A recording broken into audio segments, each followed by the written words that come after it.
Welcome to Dodgers Dogs. As part of the Dodgers Daily Network, Casey Porter here, so glad that you decided to tune in. Hey, it was certainly a great way to finish off what was otherwise a frustrating weekend. Friday night, just simply put, that was a dud. I mean, just absolute dud Friday night. And then I think Saturday, we'll get into some of the decisions that were made, some of the game, some of the things that happened there. We'll talk about Justin Robleski's performance. So that was very disappointing. Really, the Dodgers, I mean, right now, I don't think you're going to get Max Muncy back. I just don't. I know that his situation is in stall mode. There has been no progress to that. We've said that from the get-go. These obliques, especially the way that he has to use his core, the way that he swings with such conviction and how violent his swing is, I just did not see good news coming out of that. Not expecting Max Muncy back. But still, having said that, I am expecting Mookie Betts back. Expecting Ryan Brazier, got to see him in Oklahoma City over the weekend. Got to see Brusdar Graterol. I think he'll be back probably this week. That's not any inside information. But actually it is, because when I talked to Brusdar on Wednesday, he said he needed to go another back-to-back, of which he did Friday and then last night.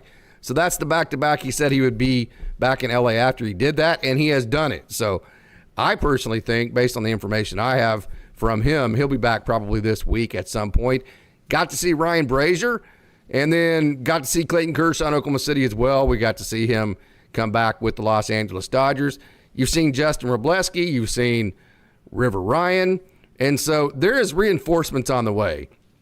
And the trade market, now that Randy Arozarena is gone, now that Isaac Paredes is gone, and then when you look at Jack Flaherty, he's missed 2 starts because of lower back injury. He's a rental. And Garrett Crochet makes those just ridiculously stupid comments, and then behind that has 2 really bad outings. So I think he's off the table for the Dodgers. As far as what they really need him for is, to be able to load manage to make sure he makes it in the playoffs. And then I don't think Tarek Skubal is going to be dealt. I just think the Tigers, they're in build mode, and I think they feel like they want to build around Tarek Skubal. So you're down to like a Tanner Scott, who's a reliever. He's also a rental. But then you're also bringing back guys like Ryan Brazier, who's fairly ambidextrous and who has major league experience in a Dodgers uniform, and a Brusdar Graterol. So the trade deadline a week ago looked very exciting. I know I went on with Doug McCain, D-Mac on Dodgers Nation. We talked a lot about all the different options. As of right now, you're like down to maybe a Tanner Scott, who, again, is a rental, or maybe a Tommy Pham, or maybe a Luis Robert Jr., who, by the way, he has a strikeout percentage of like 36%. His strikeout to walk ratio is like 0.25. And then also, he's a 102 WRC plus guy. And so they're going to want like a River Ryan or a Justin Robleski, somebody like that in return. Do you want to give up somebody like that for a player that hasn't done it this year and that is injury prone? So there's all sorts of complications, everything. I know Jay mentioned that he wants to go out and get a league average veteran for third base. I don't know. I've said it a couple different times, though. The one thing that the Dodgers fans need to be rooting for the most is for Gavin Lux to continue to rake and to be a great baseball player, something of which he has been. Hit home run number 6 today, and also James Outman went deep, too. Thank God that's a bandbox, because that was a nice opposite field home run. That was a feel-good moment, because Outman has been, I saw it in Oklahoma City too, he's been working very hard to let the ball get a little bit deeper and to take the ball the other way. And so it was good to see James Outman actually get fruit for his labor and get that home run. I understand it's a bandbox and it was hit to left field, which is the bandbox part of that place, but still, hey, they all count. It's kind of like getting a blooper. Those bloopers look like line drives in the box score. And also, like on Saturday, he hit 102 mile an hour or something like that. 102 mile an hour, something like that. Fly ball that was for an out. So they all even out. But if you're a Dodgers fan, the way the market's going, you need to root for Gavin Lux to continue to rake.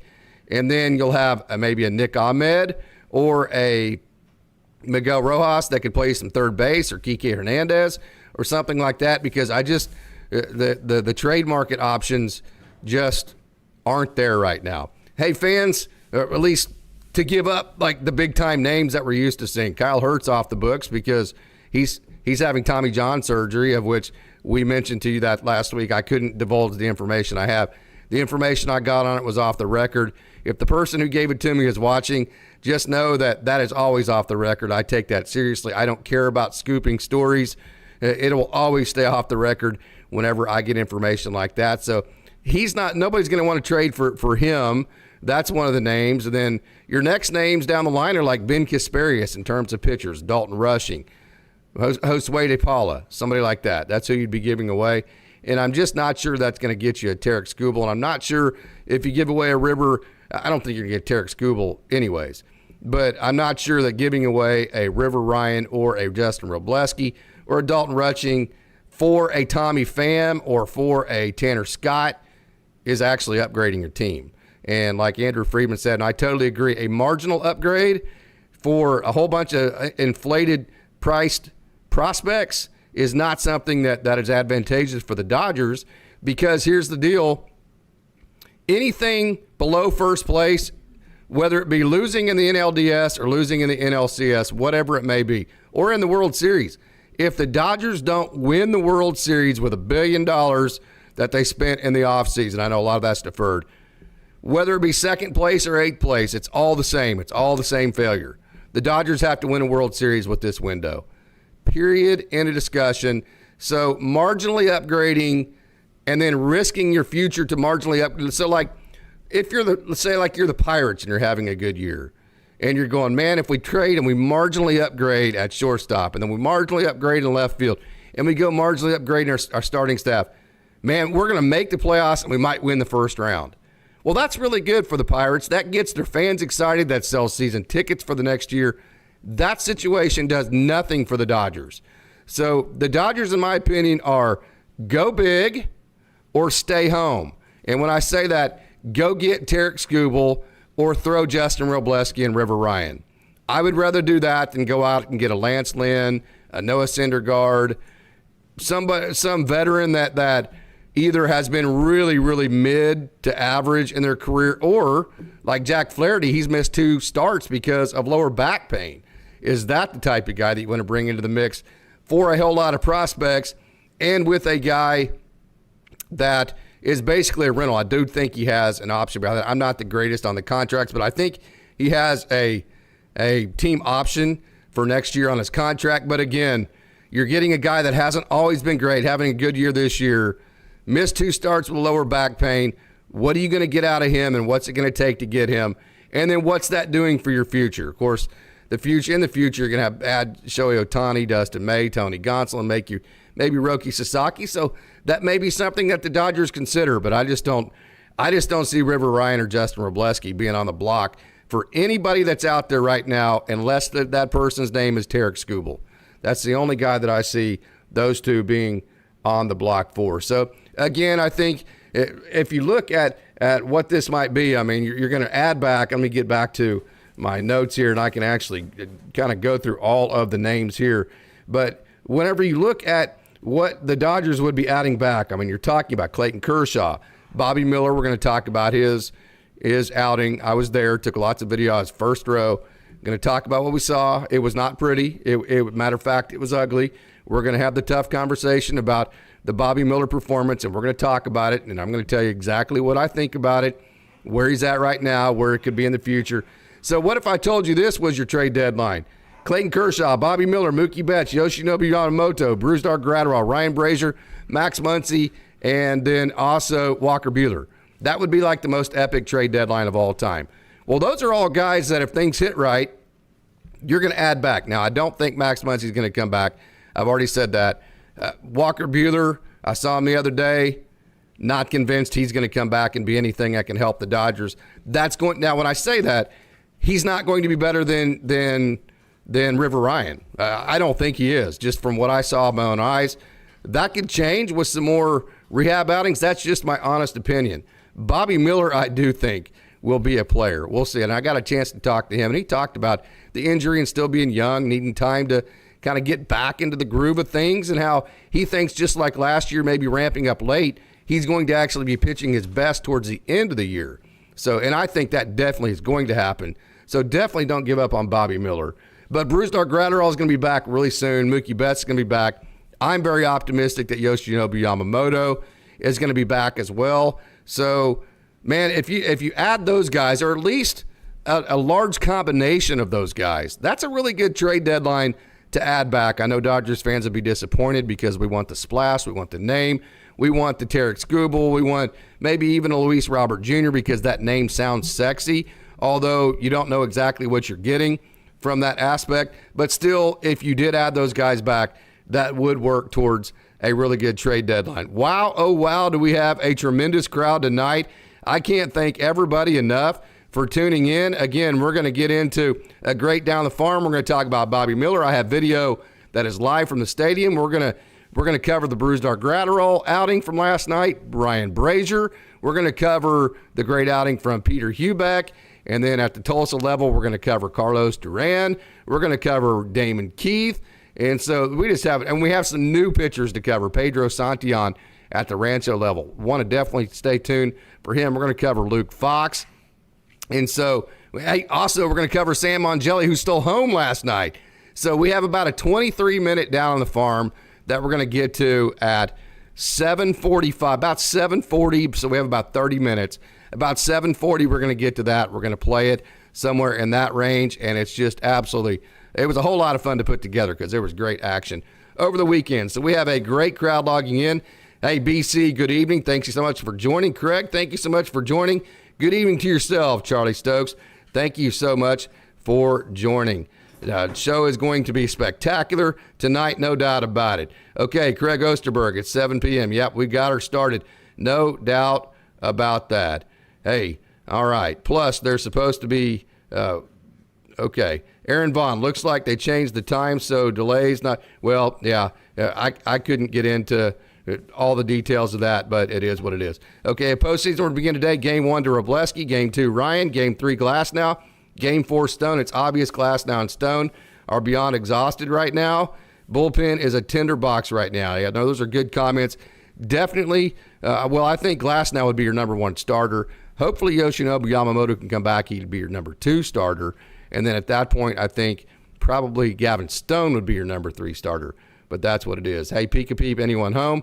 Yeah, bullpen thrashed 6 days after the All-Star break. That's Deuce. Thank you so much for joining. Yeah, Deuce is saying that the bullpen has been taxed.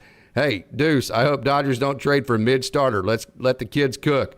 I totally agree with that. I've said it all the time. Hey, man, either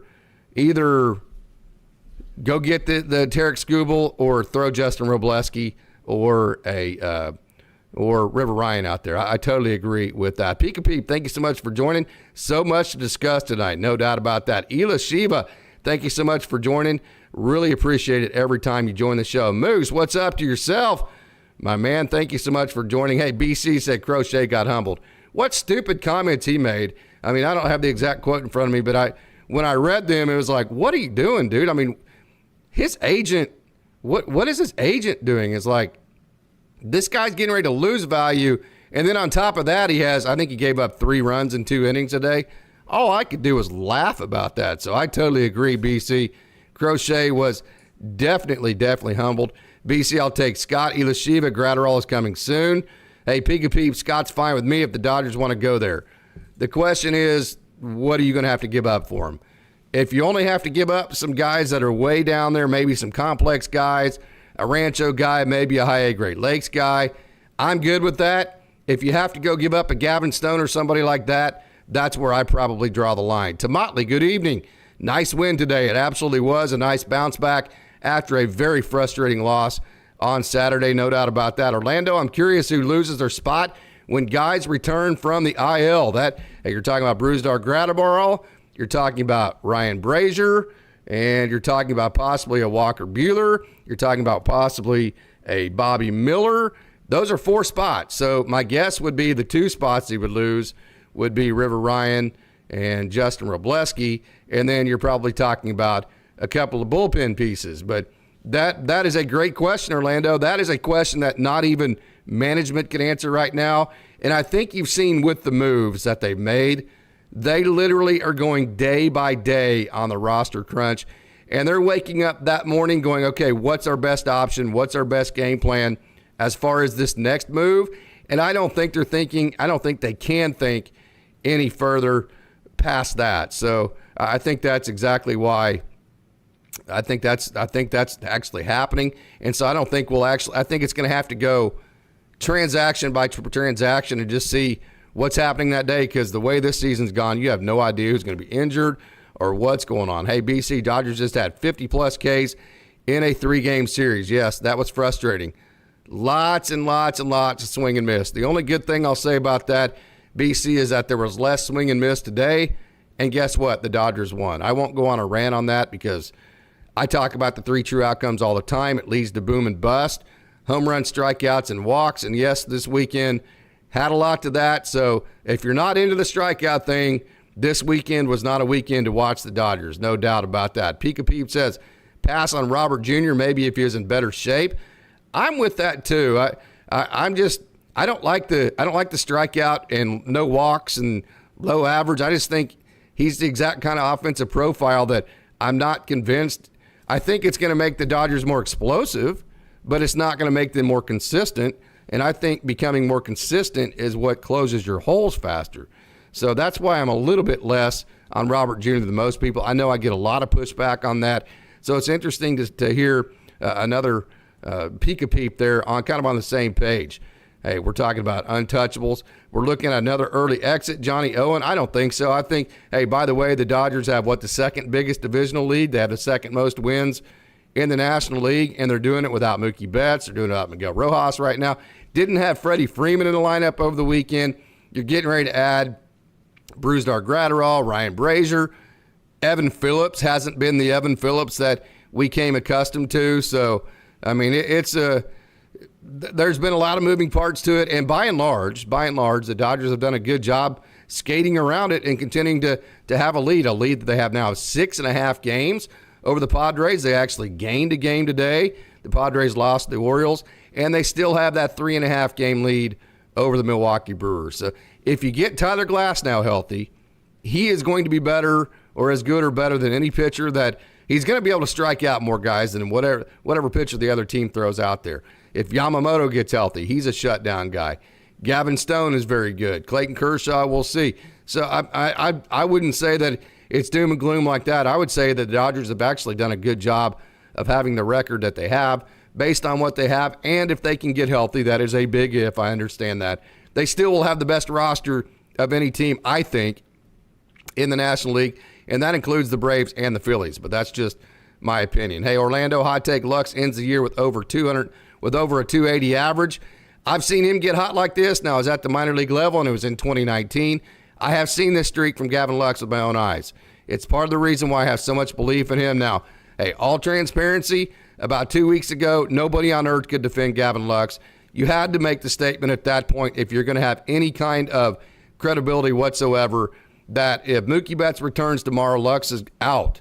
But we also did say there's still runway left for Gavin Lux to fix this thing, and that we believe in him, and we still think it's very possible that he does that. And with all of the lack of infield options out there available on the trade market, it's very important that he keeps doing this.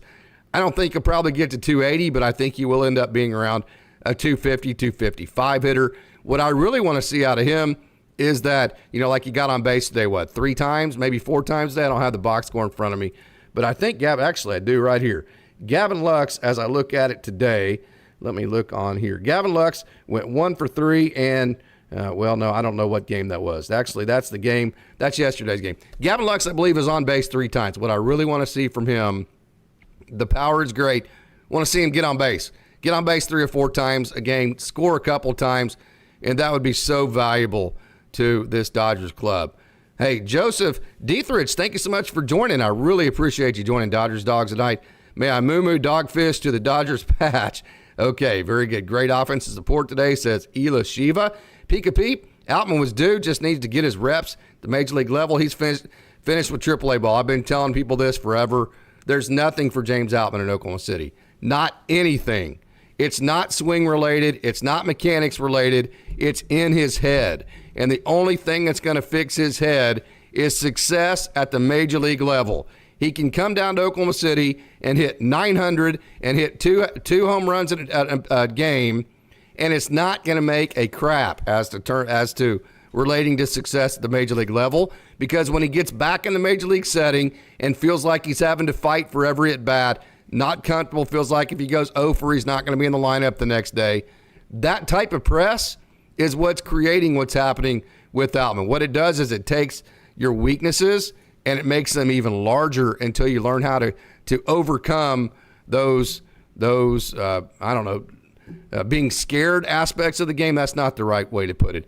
But whenever you start feeling pressed like that, it really accents your weaknesses, and that's what we've seen with the swing and miss of Outman. So I totally agree, Peep. Outman's a guy, in my opinion, you throw into center field. It's kind of like your point guard in basketball to me. You tell the point guard in basketball to get assists. Don't turn the ball over. Get the ball in the right guy's hands and let everybody else score. Whatever offense you give us, that's just a bonus. So you put Outman in center field. You tell him to go catch all the balls he's been catching. Be a plus defender. When you do get on base, steal some bases, be a very athletic base runner, and then whatever offense you get is a bonus. We're going to put you out there every day, James. Don't worry about it. This position is yours. Plus, that moves Andy Pages to right field. That now makes your outfield a plus defensive outfield. So you've solved your defense in the outfield. And then I think by making that statement to James that, hey, just any offense you give us is bonus. Just go out there and relax and try to get on base a couple of times. I think that would relax him, and as he relaxed, I think that would make him a better offensive player. But the defensive part of it, not just his defense, but Pages would be a magnificently better defense in right field. I think all that matters, and I think that would be a big deal defensively, make the Dodgers quite a bit better. Minute Maid, absolutely, Orlando, is 1,000% a Little League park. It's a bandbox. It is way too small. It's like they tried to be too cute with it when they made it. It's beautiful. It's a great home field environment. It's a fun environment to be in. It is a terrible baseball field in terms of functionality, though. That is just, it's a bandbox. It almost makes you feel like the major leagues need to put some kind of requirements on it, at least at the fences. You know, I'm not saying, hey, every field, all the dimensions have to be the exact same. That would be kind of boring, although you would think that would make sense. But I do think there need to be minimum requirements. Like you can't have a bandbox like what Houston has. That place is a terrible place. It's a great home field environment, but it's a terrible place as far as functionality for a baseball game, in my opinion. Both D's, thank you so much for joining. Hey, with the way Lux is playing, does Betts go to right field when he comes back? Great question. That's how you fix the problem there, too. Let's say that Gavin Lux is killing it, and then you got Nick Ahmed at short, you got Miguel Rojas or Kike Hernandez at third, now Mookie Betts in right field, and you got a platoon between James Outman and Andy Pages in center. That is a great option, both of these. I actually thought about that the other day.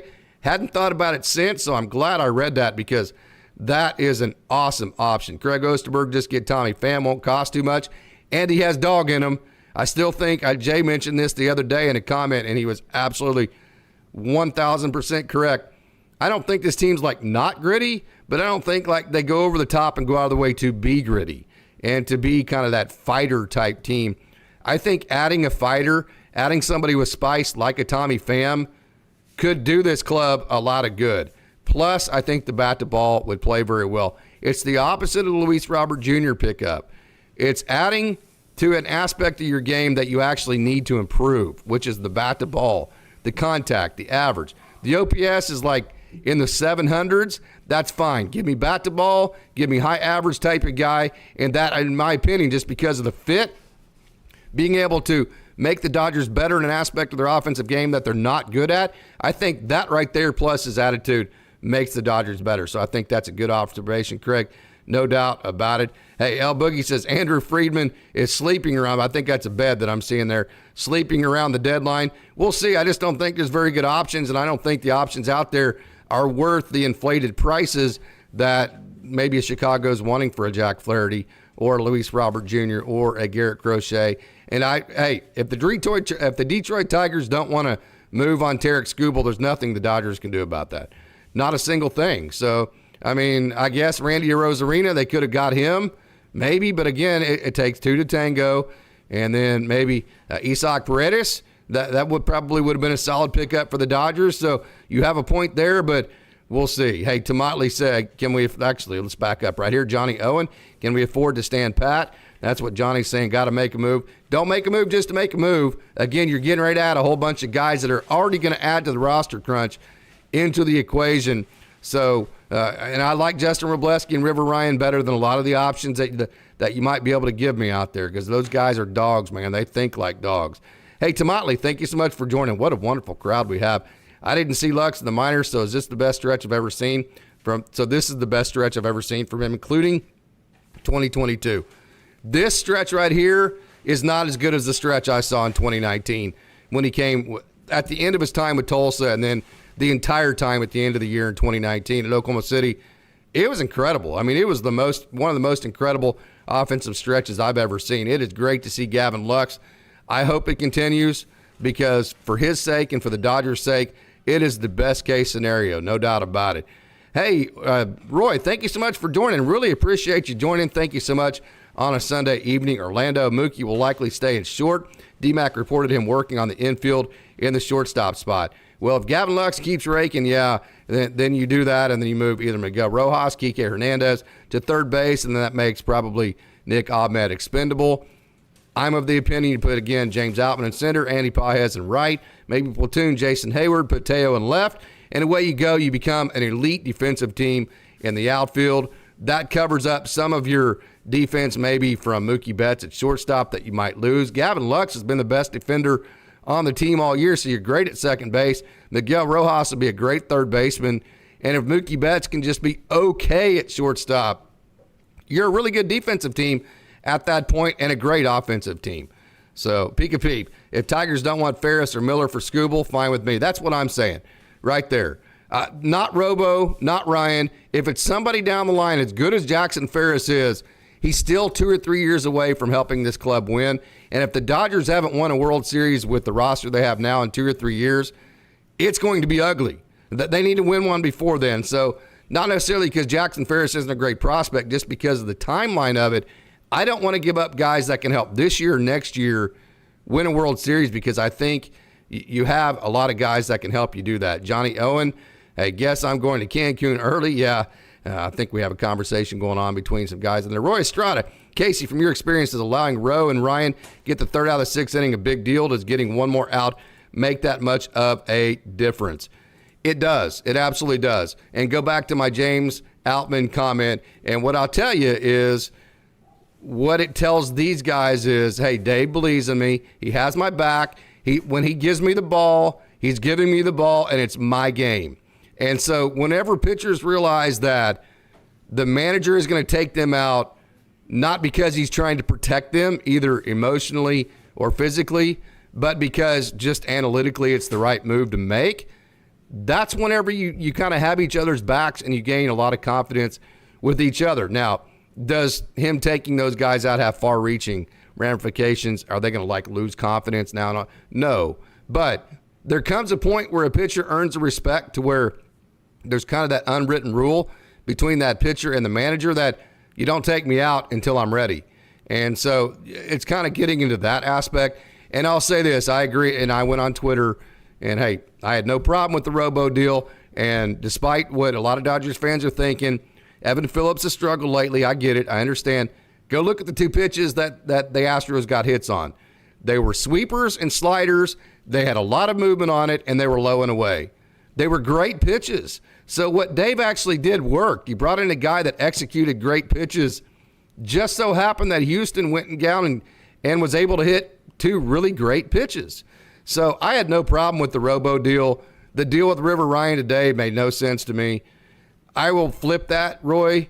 Does letting them, you walk out and you go, hey, River, you're at 91 pitches. You've only thrown 78 in your professional career. Here's what I'm going to do for you, brother. I feel like you got one more out in you. We're going to throw 5 more pitches. You got 5 pitches to get this hitter out. Otherwise, you're out. I promise you challenge River Ryan like that, and River Ryan 5 pitches later, you're in the dugout. That's the kind of dog mentality that River Ryan has. That's how I would have handled that. I can't defend Dave on bringing River Ryan out today. I did not agree whatsoever with that decision. Should have kept him in. Use your eyes. Use your eyes. I get it. Pitch count is measured. It's a way you can defend yourself. It's a way that you can say, like he does, hey, I'm protecting a guy. It's measurable. Whenever you use your eyes and instincts, it's not measurable. So it's harder to defend yourself. And so I understand that aspect of it, but use your eyes. River Ryan was not ready to come out of that game. He wasn't in danger. If he threw 5 more pitches, leave him out there and finish. Hey, thank you so much for that comment. Arctic Red Panda, thank you so much for joining. Randy was marginal. Peek-a-peep. If that be the case and Roberts is still standing in the way of the goal, I think we're talking about some of the pitching decisions. Peek-a-peep, Flaherty might have to go under the knife after the season. Reminds me of Kershaw's back. I would agree.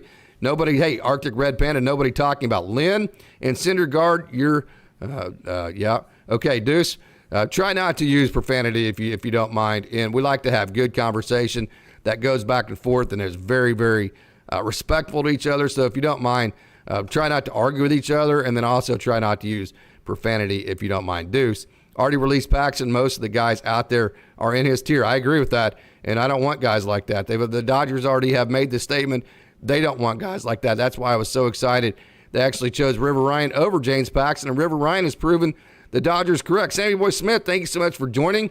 I think Cubs are trading Paredes to us tomorrow. Steal Paredes for a bag. Yeah, that would be interesting, wouldn't it? Sean says Ahmed Rosario, Tommy Edman, Kiner Kalefa are the type of names I'm reading connected to LA lately. No thanks. Jay and I got in a big long back and forth on this. Jay is all about getting a guy like that's league average to solidify your third base. I'm not. I would rather use Kike because I have the context of what Kike can do. Those guys would all be cheap in prospect cost, but I would rather use what you already have. I have no idea how those guys are going to. Are they going to come over and actually be league? If they're league average under no pressure, what are they going to be when they get under pressure? Is kind of my point. I don't know, and I don't have that context. I know what Kike Hernandez will do under pressure. Roy Estrada, we can't go into playoffs with our current roster, our current pitching staff, both starters and relievers, and we won't. We're going to add Ryan Brazier. We're going to add Bobby Miller. We're going to add Brusdar Graterol. Hopefully Walker Buehler gets it figured out. Also, you're talking about Hall of Famer Clayton Kershaw is just one start in. So you're not, even if you don't trade and make a splash in the trade market, you're not going into the postseason with the roster you have right now. You're going to add probably Bobby Miller, maybe Walker Buehler, definitely going to add Brusdar Graterol and Ryan Brazier, and then also Yoshinobu Yamamoto and Tyler Glasnow. You're going to add those two as well. So, I mean, the roster for the postseason is going to be, you're definitely going to add Tyler Glasnow, probably going to add Yamamoto.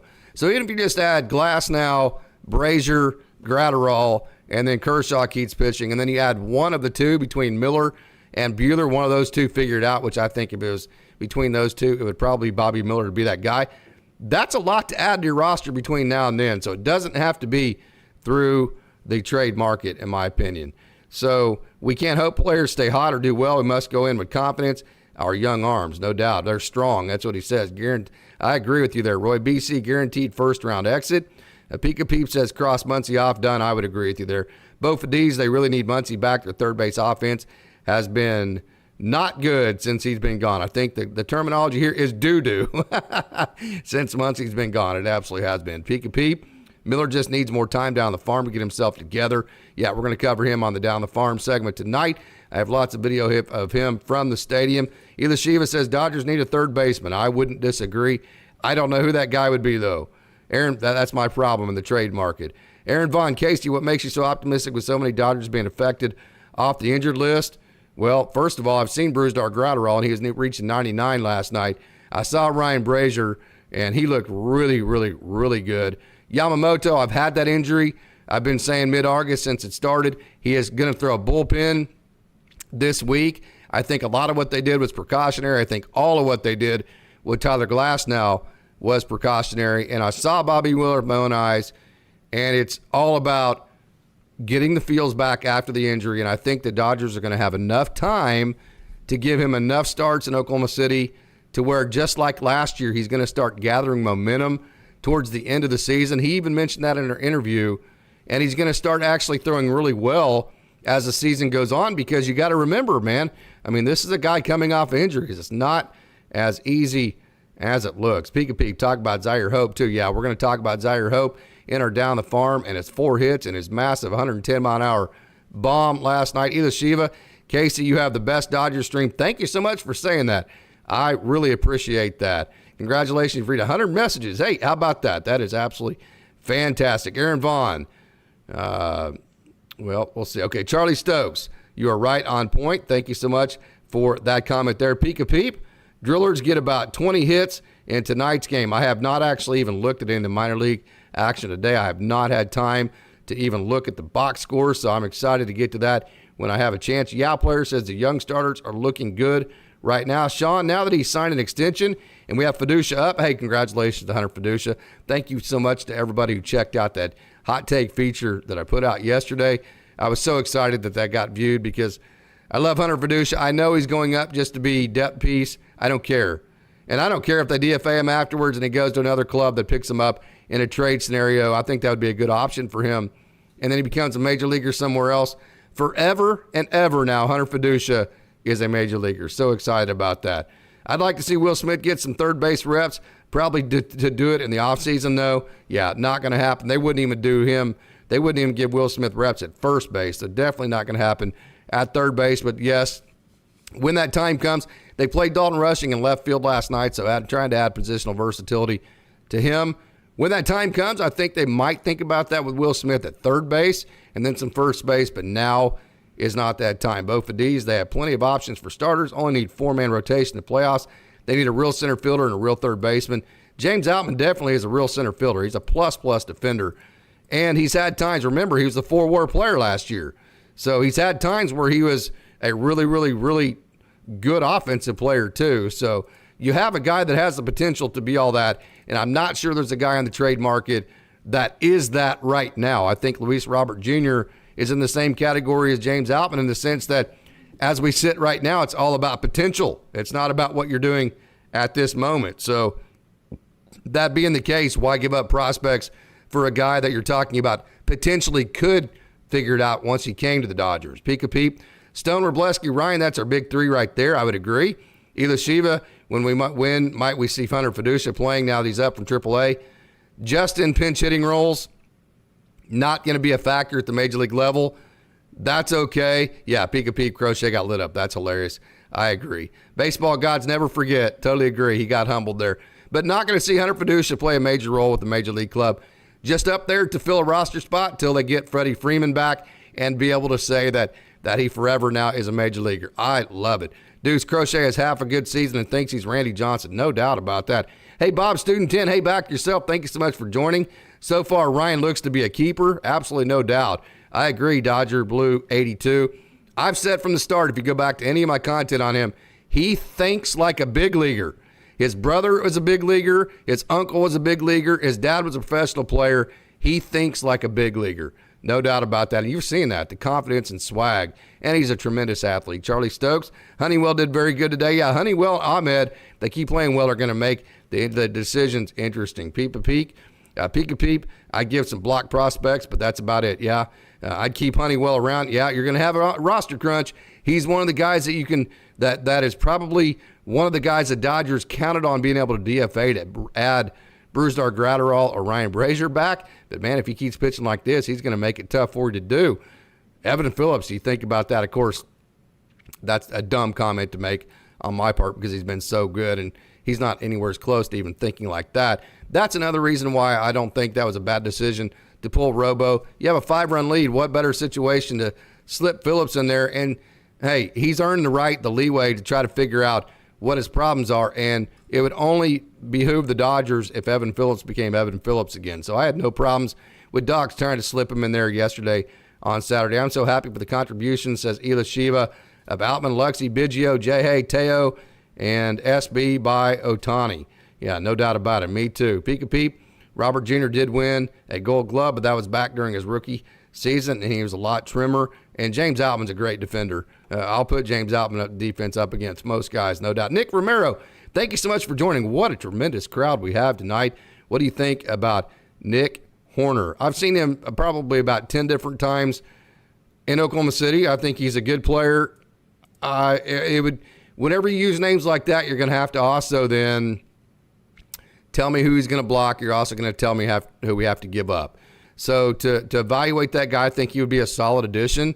I don't think it's any kind of needle mover type thing, but I think it would all depend on what the price tag is going to be, and it's also going to depend on health reports and what you come back. So that would be my opinion on him. Thank you so much for that question, Nick Romero. Really appreciate it. Sammy Boy Smith, we've had 31 players in the IL this year. 31 players on the IL. That's amazing. Orlando, does Honeywell have options? I do not think he does. I think he would have to be DFA'd. I think probably the way that he is, but here's the silver lining that Orlando, as well as the Dodgers have done with him so far, I think he would probably want to stay in the system. Just as a matter of fact, I'm going to release my interview with JP Fireeisen tomorrow. Fireeisen's in the same category. He got DFA'd and he stayed with the Dodgers. I think even if Brent Honeywell did get DFA'd, I think he would be like JP Fireeisen. And the first time with Nabil Kreismod, I think he would probably stay with the Dodgers. So even if he doesn't have options, which I don't think he does, I don't think the Dodgers would probably lose him, but maybe they would. Who knows? And we'll see, because teams out there are very desperate for pitching. Pika Peep says a healthy Kershaw makes Paxton forgettable, no doubt. Shohei Ohtani's pretty good at baseball. I agree, both of these, no doubt. Hey, Duke, thank you so much for joining. Stone, Wroblewski, Ryan can't be traded. I agree with that. And so if you're not going to trade those three, you're not getting Tarek Skubal. At that point, you're getting somewhere midline. And if you're getting somebody who's midline, I'd rather throw those three out. That is kind of the chicken and the egg equation at this point. They're going to get innings in the playoffs. Glasnow and Yamamoto will be the big two. Let's see if Kershaw can give us some big innings. Bonda and Vesey are lefties. Yeah, two good lefties too, by the way. Hey, Dodger Blue 82, Hudson and Phillips give me Kinley vibes and heart palpitations. I would totally agree. BC says 238 on-base percentage up to 297. Let's go, Luxy. Let's go, baby. Keep it up. You got to keep going, baby. You can do it, man. I've seen it. No doubt about it. BC says, Michael Tidd, thank you so much for joining, Michael. Dodgers are their own worst enemy. They had a good third baseman, as in Turner. If you go back to my show right before that offseason, I said we need to keep Justin Turner. I was big on that. A center fielder in Bellinger. Bellinger's having a good year, by the way. I think he's like in the 260s, something like that. And then Hayward and all these 200 or less averages, yeah. But again, Bellinger was going to be very costly, and I'm not sure Cody Bellinger would be having the success he's having right now in the Dodgers system, because I just think he needed new scenery. Not that the Dodgers don't do a great job on instruction. I just don't think it was working, and I think new scenery is actually one of the aspects that helped Cody Bellinger. Justin Turner, I agree. I just think they should have kept him, and I said that. That's not hindsight. That's foresight. I said that on the video I released right after that season, talking about all of the guys that you needed to re-sign for that year. Deuce, Luck's better approach now, not trying to pull everything and rolling over. Yeah, much better approach. And it's called staying through the baseball. I talk about that all the time. That opposite field gap, that's why they're working on that so hard with James Outman. That's why I love Trey Sweeney's swing. When you're hitting that ball, the opposite field gap, it means you're letting it get deep and you're hitting through the ball and you're not pulling off of it.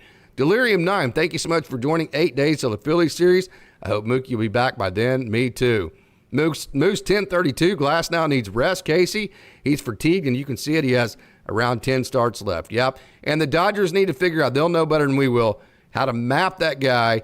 That's why it's important to keep the 6.5 game lead in the division, the 3.5 game lead over Milwaukee in the wild card, so you can continue to map an optimum pace for a guy like Tyler Glasnow to be at his peak in the playoffs. So, hey, Duke. Lux is bringing his average up. He's been having lots of great games, no doubt about it. Hey, Pika Peep, heck, if Outman adds a bunt to his offensive game, he bunted in Oklahoma City the other night. It wasn't a great bunt, but he did get on base because it was against the shift.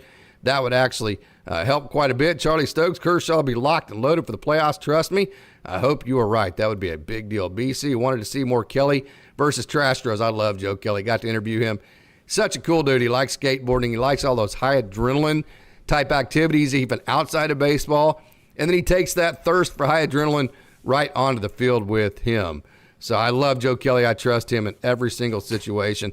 Elisiva, Jay Hay is not hitting the ball well at all. And then also by putting Jay Hay in center field, if you're not playing Outman, that also puts Andy Pages in center. and it makes your defense worse. So you're getting double whammied in that situation. Peek a peep, I'm leaving Ahmed at short. Rojas can split time at third base with Hernandez. There's an option there. Orlando, after Lux showed some fire attitude, I felt the rest of the guys playing with more fire, guys running bases hard, being gritty. I like that. Peek a peep. Should the Dodgers hold on to Alex Freeland if they still see him as an everyday shortstop? Oh, I think he's a guy. If somebody wants to give a headliner like Tarek Skubal out and he's in it, no, give him away. I mean, you got Trey Sweeney. You've got, you can also go out in the free agency market, whatever you need to do. But, yeah, absolutely. If there's a headliner out there, plus you have all those million just great shortstops. You got a Gold Glove type minor league guy, Noah Miller. You got Trey Sweeney above him. Then you got all of the Suado Sorios, Alexander Albertuses, Wilman Diaz's, Emil Morales, and then, all of those guys. Joe Endry Vargas behind him. So, yeah, absolutely. You deal Alex Freeland if the right guy is in that. Now, you don't deal him for like a Jack Flaherty, in my opinion, but you deal him for a Tarek Skubal. Ahmed is stellar at shortstop. Yeah, he is a good defensive shortstop. Kind of like James Outman, you say, hey, just whatever offense we get from you, we get, but go play great defense. Both of these, that fact Ahmed was just sitting out there for the Dodgers, that was unbelievable. That was a huge pickup. I absolutely agree. Hey, thank you, Brett Rose, so much for joining. Gratterall looks like he is just about ready. Yeah, talked to him. He said he needed one more back-to-back. He's already had that one back-to-back, so we'll see how that goes. Bob Student Tiz says Skubal is gettable if the Dodgers are willing to pick up the Baez contract, which also that, hey, it's not a terrible idea for the Dodgers because you're also getting a shortstop as well.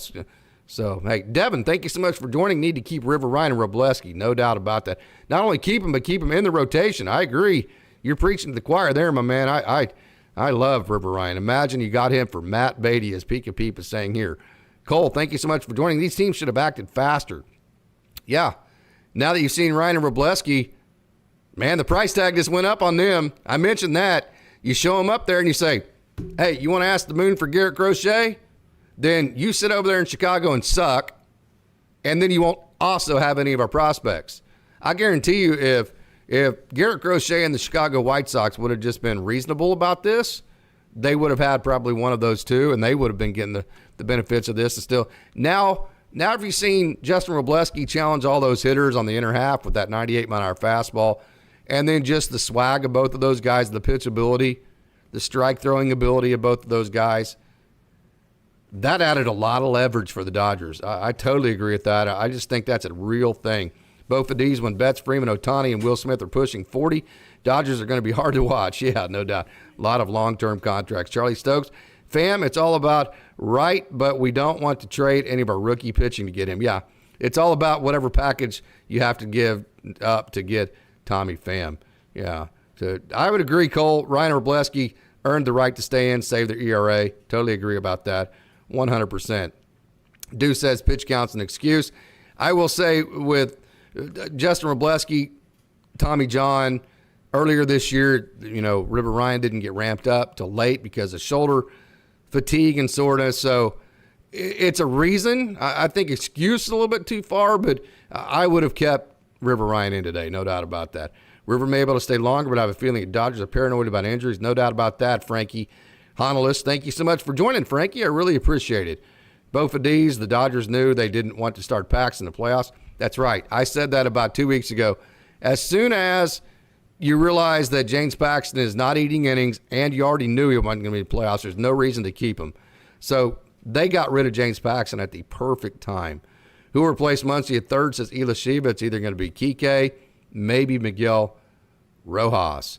Okay, Peek a Peep. It's talking to Ela Shiva here. Charlie Stokes, we don't need Mookie at shortstop. We need him where he plays his best, which is right field. That's an option because then you can put Ahmed at short, Lux at second, Rojas at third base, and you can platoon James Outman and Andy Pages in center. If Rojas, Ela Shiva says if Rojas plays short, who plays third? That would be Kike, would be my guess. We're getting Roki too next year, says Sammy Boy Smith. That would be absolutely fantastic. Johnny Owen says missing Mookie and Max, amazing record we'd have, no doubt. Ahmed is a Gold Glove shortstop. He's won 2 Gold Gloves, by the way. Devin, maybe Lux can play third base. No. I've seen it in Oklahoma City.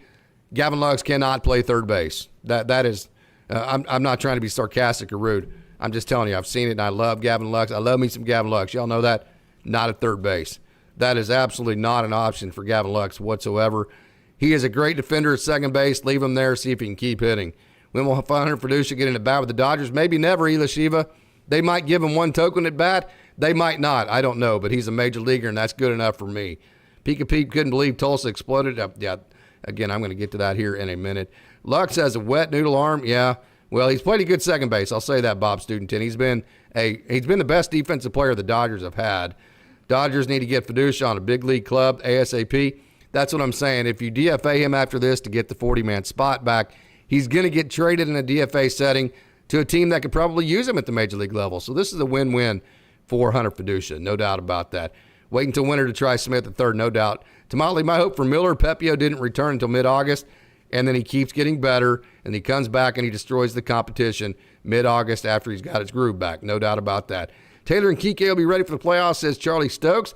Altman is a total stud in center field. He is definitely a great center fielder. And Pika Peep says he has no issues with Altman in center field. Need to start messing with the service. Stop messing with the service time. And then Delirium, here's a good point, Delirium 9. So no matter what Justin Robleski, River Ryan do, no matter how good they pitch, worried that they won't be considered for the playoffs like Ryan Pepio wasn't last year because the Dodgers love their veterans. So, hey, we have a lot of comments we still have left, and so we're just about to run out of time. So what I'm going to do here is I'm actually going to cut it over to the Down on the Farm segment. So, hey, I hope all of y'all stick around. Again, we have Bobby Miller, we have Brusdar Gratterall, we have Brian Brazier, we have Zaire Hope and his 4 hits, we have new pitcher and Pedro Santillan, we have Damon Keith, we have Carlos Duran, we have Peter Hubeck, and Sam Angeli stealing home. So we have a great Down on the Farm for you tonight. So, hey, make sure and stick around. It's about 20 minutes. And so with that, let's not waste any more time. Let's take a trip down the farm.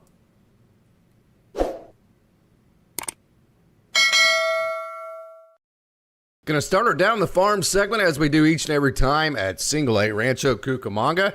And who you're seeing right here is a big, tall drink of water. He was drafted last year out of Middle Tennessee State, Eric Swan. We've seen just kind of bits and pieces of him this year. Again, a big right-hander.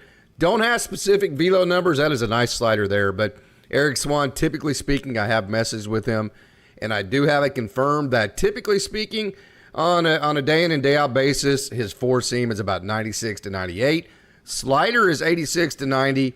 And his changeup is 88 to 91. So coming out of that tall frame and coming downhill the way it is, that is a really nice offering, a nice little cutterish type slider pitch there. So he pitched, I believe it was on Saturday. I've got the entire weekend to cover. That's a nice high riding four seam up and in. You can see the carry on that fastball, and there it is to that 4 slot down and away to a righty. So you see him working up and in, down and away. Then there's that slider away. Nice little sequencing there. I mean, that's been pretty professional sequencing. Up and away with the fastball, down and away, and then bury a couple of sliders. One that kind of stays up in the zone for a strike. The other one buries but with a little bit more depth, and then put your hitter away with about a 98-mile-an-hour fastball. That's good sequencing. And there you see that little bit of arm side run, kind of sinkerish tendencies to that pitch for Eric Swan. And then there is that 4-slot fastball again. 2 innings pitched, 2 hits, no runs, 2 strikeouts, no walks for Eric Swan. So I wanted to give you a good look at him. I promised the other day I'd give you a good look at one of the newer pitchers for Rancho Cucamonga. Look at that little two-seamish type pitch. This is Pedro Santillan. I actually have communicated with one of the pitching coaches, the 2 pitching coaches at Rancho Cucamonga, Ramon Troncoso and Sean Coyne. I communicate with them quite a bit. I communicate with Sean more often. If I have a question about one of the new pitchers, I always message him, and he does just a great job. Look at that little cutter pitch. That's a good pitch from Santillan. There's another little cutter. There's a cutter that kind of backed up on him. And he does just a great job of filling me in on all these new arms. And so all this information, typically speaking, when you're talking about a new pitcher from Rancho, comes from one of the pitching coaches, either Ramon Troncoso, or there's another little two-seam-like pitch, or most likely Sean Coyne. So Santillan is a 6'4" right-hander. So what you're seeing there is a 6'4" frame. He's out of Chihuahua, Mexico, and he has a heater that's about 93 to 97. So it ranges. It's not like 1 or 2 miles an hour as far as where he sits and where he hits. So you got some consistency there to continue to work on. And then also you're seeing the secondaries here. You've seen the slider back up on him 2 or 3 times. Every once in a while he'll throw a cutter and then a nice slider like that, and then he'll back one up. So, the comment on him is, hey, he has some some potential to have really good secondaries, but we're refining them right now. And he's had some very impressive showing since he's been to Rancho. So there's a good look at Pedro Santillan, 6'4" right-hander out of Chihuahua, Mexico. Here's another one we've covered some, but not a whole lot. This is Jocelyn Gonzalez. He threw a scoreless inning for Rancho on Saturday evening, actually, which is his 5th scoreless outing out of his last 6. So what you're seeing right here, that's a 4-seam. Look at the carry on that. You can see that ball have a real nice rising effect. 4-seam is 95-96. He also has a 2-seam. That one there, see that 2-seam? That's about 94-95. Look at that movement again. So there's another 2-seam in on the hands. That's a pretty tough pitch for 94-95. He also has a change at 89-91. There's that good fastball. That's probably about a 95-96 right there. And then there is the changeup that sits about 89-91. So you saw his 4-seam, his 2-seam, and the changeup. Look at that good riding effect. It looks like it's just rising in the zone. This next one, watch the right turn to this sinker right here. This is a really nice pitch right there. That's a good pitch. This is Christian Rubeck right here, young man that started at OU. Look at the movement on that. That is a 100-mile-an-hour pitch. This is a young man that can hit 100+ with the dirtiest slider that you will see. Christian Rubeck is very, very good. In fact, I call it a 6 slider. This is really, look at that slider there. It's like a Frisbee, man. 5th save. He's gone scoreless in 5 outings in a row, in 10 out of his last 11. So he has that little cutter slider that's dirty that turns left. And then he has his fastball that can exceed 100 miles an hour that turns right like that one. So that's a really nice offering. Christian Rubeck has some of the best stuff of any pitcher in the game right now at any level, but it's all about execution. Can he get the ball in the zone consistently enough to get outs? Because the thing about a guy like him is that his stuff is so nasty that a lot of times he gets swing and miss. So he has to throw 3 strikes to every hitter versus a guy that maybe is throwing it up there 94, 95, that as soon as he throws a fastball in the zone, it's going to get hit. So if you have control problems and dirty stuff, it's going to lead to some base on ball problems because you're going to have to throw 3 strikes to every hitter because they're going to swing and miss a lot on you. So Christian Rubeck, a lot of times we see that with him, but hey, great outing Saturday night for Christian Rubeck. Really dirty stuff. This is Luke Fox right here, lefty out of Duke. Another good start for him. Still ramping up. I actually messaged him and I said, hey, man, 2.1 innings or whatever it was. He threw yesterday. Are we going to ramp that up? Actually, 2 innings. He threw 2 innings, gave up 2 hits, no runs, 4 strikeouts, no walks.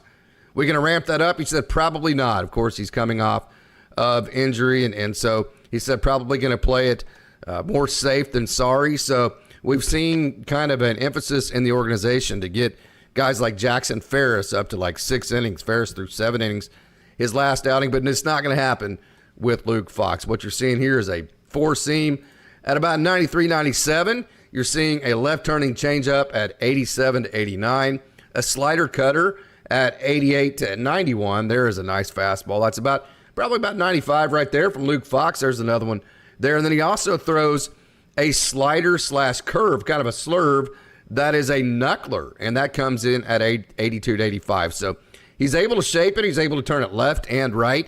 He's able to change speeds, and he has some uniqueness with that knuckler. So got to like the offering that Luke Fox brings. Welcome back, Zaire Hope. How about 4 hits? This was his first game back since returning off the IL. Remember, he came over with Jackson Ferris in the Michael Busch trade, and boy, has he been a good piece as long as he can stay healthy.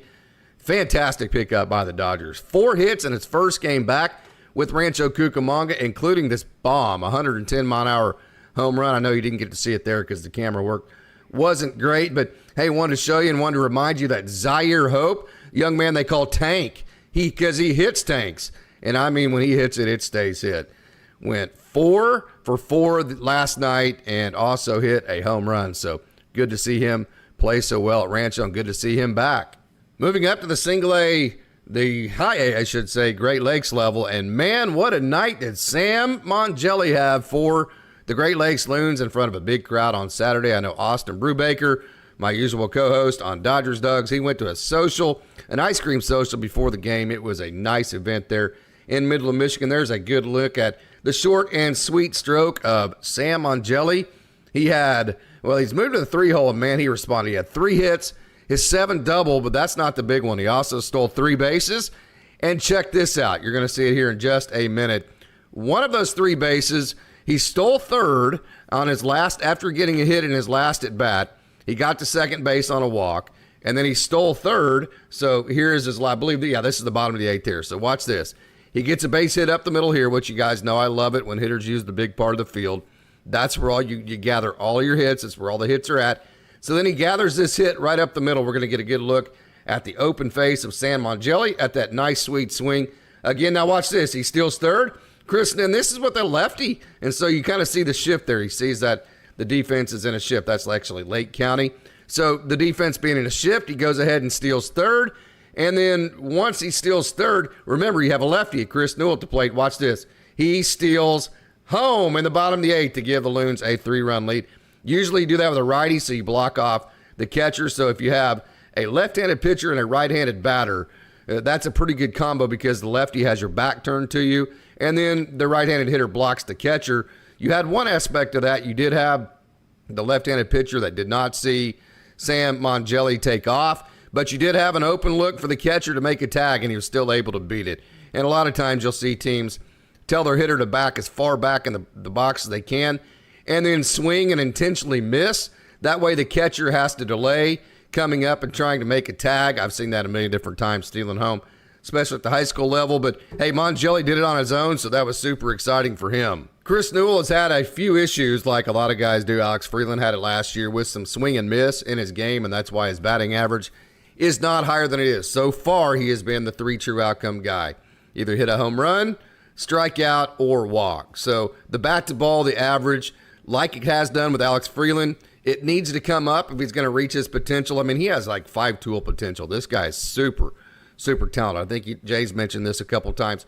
Going to remind a lot of people in the Dodgers, if he ever makes it to the major league level, of a Cody Bellinger type. He has that type of ability and potential, but got to increase the bat-to-ball skills and the base hit ability, if you will. So why do I say all that? Look, this is a pitch that he let get very deep. Now, how do you get more consistent? I talk about all the time. We're going to see with Damon Keith here in a minute. Let the ball get deeper. See how deep he let that ball get? So it's great to see that Chris Newell's letting the ball get deep, because look how that's the flat part of his swing, and the flat part of your swing is what's going to create consistency, because that's where your barrel is going to be in the zone for the longest period of time during your swing. And then if you can do that and hit home runs like that with Chris Newell, that tells you right there you have a really strong young man and a young man with a world of potential. So maybe hitting an opposite field home run will buy him in on letting the ball get deep and just trying to concentrate on putting the bat on the ball a little bit more, because I tell you what, he leads the Midwest League in home runs. This was home run number 22. He leads it by 5 home runs. Imagine if he put, like, say, 20 to 25 more balls in play a year, he might hit even more home runs than that. But Chris Newell, very talented young outfielder in the Dodgers system at the high A Great Lakes level. This is Peter Hubeck right here. Look at that fastball up in the zone. Now, Hubeck is having a great year, okay? This was not one of his best starts. He had 5 walks in about 3 innings. He's, I'd say, actually 2.2 innings, right at 3. Kelvin Bautista had to actually come in and put the fire out with the bases loaded. There's that big hook. He actually spikes that curveball. Hubeck does. So this is a young man that's thrown quite a bit, so they throttled him down. So the pitch limit, kind of like we talked about Luke Fox a minute ago, you're going to see the 2.2s, the 3 innings, that kind of deal. If he throws 25 pitches in an inning, he's going to be out. For the rest of the way, I think for Peter Hubeck, I have contacted him and messaged him, and I always tell him, hey, if you're uncomfortable answering that, or if you want it to be off the record, let me know. But he mentioned that, he went on the dev list, the development list, just because they wanted to give his arm some rest. And coming off that dev list, now they're being very careful with him. So he went 2 2/3, 2 hits, 1 run, 5 strikeouts, 5 walks. So coming off the dev list, trying to get the feel back, get the ball back in the zone, but did a good job of minimizing on a night that wasn't perfect and turning the ball over to Kelvin Bautista with his team in the lead. Moving up to the AA Tulsa level, they are in Frisco this weekend, and Frisco's had huge crowds because Josh Young has been rehabbing, and then Kumar Rocker actually made his his AA debut, not his major league debut, his AA debut on Friday night. So big crowds in Frisco, and Janer Fernandez, I'll tell you what, You know, they had Diego Cartaya and Dalton Rushing on the same team, then also Griffin Lockwood Powell. So Janer Fernandez is playing second base like every night. Well, Diego Cartaya a month ago gets called up to AAA, and I was actually there the first night that Janer Fernandez went back to catcher, and he had 3 hits. He caught last night, 3 hits again. It just seems like when he goes back home to catcher, it just lights a fire in his game because he's that gritty type that likes to get dirty and sweaty and be kind of a little tough, gritty dude. And catching just matches all of those. I think catching brings out all of those gritty type elements in his game. And when the gritty, tough elements in his game come out, you see this right here. He's just slapping balls into right field, getting base hits right over the second baseman's head.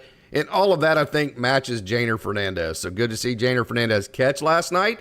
And good to see him also have 3 hits and have a good night offensively. Very impressive night last night for Damon Keith. He's another one that has some swing and miss issues, kind of a right-handed version of Chris Newell, if you will.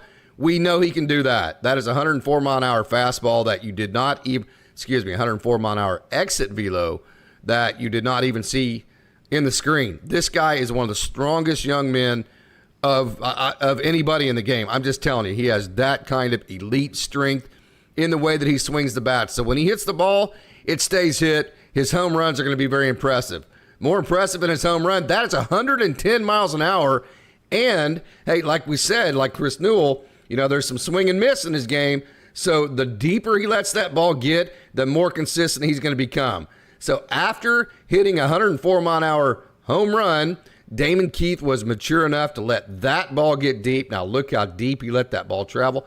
See how much of a negative bat angle he swings with. So if you lift a little bit too, that's the Chris Taylor effect. You got to let that ball get deep. Otherwise, you're going to be rolling over a lot of ground balls and swinging and missing a lot. So this deep timing right here, in my opinion, is going to make or break Damon Keith. Either he trains himself to let the ball get deep, to hit the ball in the back of his swing, to create consistency, or he's going to swing and miss, and that's going to be the dominant part of his game. Good thing about it is he's an elite human being. He's absolutely 1,000% coachable. And to hit the ball in the back of your swing takes an incredible amount of strength because you don't have the forward momentum of the barrel moving forward whenever it contacts and makes impact with the ball. So you have to have elite strength to hit the ball in the back of your swing and actually hit it with any kind of velo to it at all. Well, how about hitting the back of your swing and hitting it 110 miles an hour the other way? That's what Damon Keith is capable of, and that's what he did last night. Carlos Duran, man, he's another one that's probably not going to get, kind of like Peter Hubeck and Luke Fox, coming off of TJ, and probably not going to get up to like the 5 or 6 or 7 inning mark. Next year will be that year for him. So this year is all about just getting all the feels back. Look at that dirty slider. That slider that he throws absolutely is a centerpiece. And how about this? Last night, Carlos Duran was hitting 97. Man, I'll tell you what, if that big old drink of water right there can hit 97 with that slider and the downward tilt and the 3/4 slot, all of that, and his ability to throw strikes, see that 3/4 slot, that's a really, really nice offering. So that's also why he has an ERA of the year of 132 at the AA level. So this is a guy that's been all over the Dodgers top 30 prospects list in the past until he had Tommy John surgery. So now he's back. He's as good as ever. Put him in your Rolodex. How fast he gets back to getting up to 6 or 7 innings will determine whether you put him in the front of your Rolodex or not. But there's that changeup too. That's a nice offering too. So that's going to determine how far in the front. There's that slider. How far in the front you put him in the Rolodex, but definitely put him in right now and be ready to flip those pages over to move Carlos Duran up as he gets further and further away from his TJ and starts extending more innings in his outings. This was fun. This was Saturday night in the big town of Frisco, Texas. Bought a Nissan Murano there in 2021.